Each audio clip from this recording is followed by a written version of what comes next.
সামনে থেকে আইলাম আমরা কেন শিমগলপাড়া ইউনিভার্সিটি আমরা যে সব গভর্নমেন্টে আমরা মেশিন বয়ে দিছে এক দানাও জল পাইলাম না, এমনি বছরের উপরে হয়ে গেল এক দানাও জল পাইছে না। সে কারণে আমরা অফিসে আওয়ান বাধ্য, না হলে আওয়ান না লাগতো না, কিন্তু বাধ্যমূলক কিটা করতাম স্যার আওয়ান লাগে। 3 দিন 4 দিন মানুষের সান নাই, জলই নাই, সান তো দূরের কথা, খাবার জলই মিলে। কত পরিবার থাকে এখানে? আমি 22 পরিবার, 22 পরিবার জল পাই।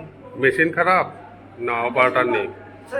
সব মেশিন খারাপ না ইউনিক বালা এটা আমরা জানি না, এক কথায় মেশিন বালা খারাপ আমরা জানি না, জলই আই না। অপারেটর আছে?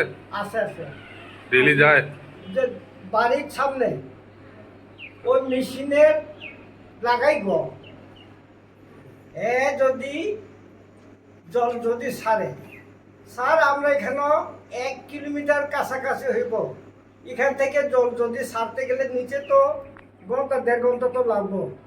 হ্যাঁ ও 20-30 মিনিটের মধ্যে জল সারিয়া টাইম টু টাইম 20 হইতে 30 মিনিট জল সারে বন্ধ করে না। এইটা আমরা কোন সময় জল পাইবার তো কোনো কিচ্ছুই নাই।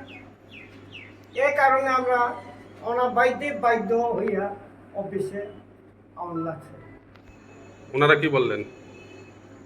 কে আচ্ছা অফিস কি বললো? স্যার তো কইলো মেশিন খারাপ হইলে আমরা দেখব মেশিন নি খারাপ না মানুষ নি খারাপ। স্যার কইছে যে তোমরা আজকে যাও, কালকে আমি যাইব গিয়া সবটা চেক করিয়া আসবো। ঠিক আছে, এই দূর কথা।